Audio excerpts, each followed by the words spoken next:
Now we are going to look at few functions: column, columns, row, rows, and address. Let's start with column.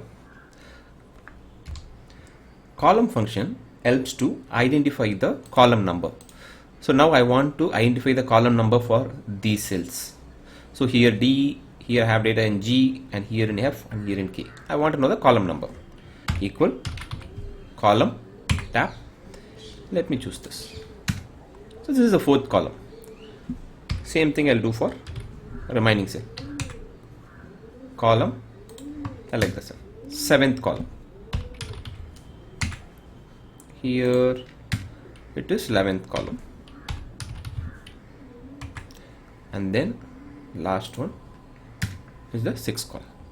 So column used to identify the column number for selected cell. Let's move on to columns. Columns function helps to get the column count for the selected cell. So here I have few cells. Okay, I want to know the total column, the selected column count. Equal columns, just an array, just select the column count. Columns, column will be used only to get the selected column number, and columns function helps to get the count of the selected columns.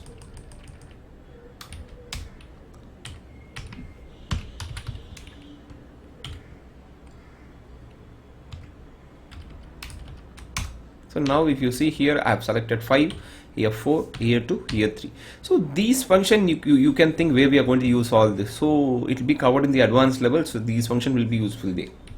Let's move on to row function. Row function helps to identify the row number for the selected cell.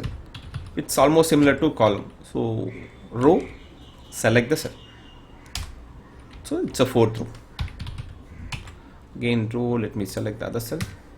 7,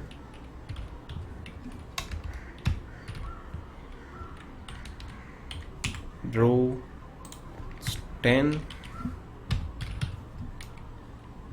row 13. It's almost similar to column. Then we'll see rows. Rows again almost similar to columns function. So it will help to get the count of the selected rows. So now I will choose this selected rows. So I have selected 4.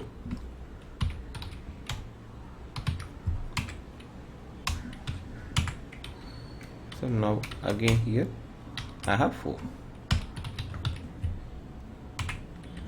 Then I selected here, it's 2. So it helps to get the count of the selected rows. Let's move on to address function. Address function helps to get the address for the selected cell. So now I want to get the address of any specific cell. So now I want to get the address of the cell. To start with, equal address. There are two ways of doing. So the reference is to get the address, you have to get the row number, you have to get the column number.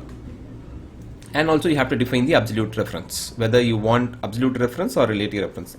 Absolute reference is nothing but you'll have a dollars, so it's constant, and relative reference it's without dollar. So here first I'll do manually. So row number, so this is the 6th row, comma, and the column number is the A column. So first comma, then I'll define its absolute. I want it with the $1. So this is the cell address. So here I manually entered 6, 1 and relative reference. So I can also do it in different way. Equal address. To get a row number, I will use row. Row, select the cell. Comma. To get a column number, I'll use column number. Column, select the same cell. Close. So for absolute reference, I want with the dollar, so I'll enter tab, close. So now you got it. You not manually entered, so you just updated the row and column function to get the address. Same thing I'll do it here. Address. So let me select row, this, comma, column. Again select the same cell to get the column number, comma. And now I'll go with relative. So I don't want dollar. So it's 4. So C11. So by selecting, you can get address of any cell equal address. So to get row number, row, select the cell, open bracket, column, again select the same cell,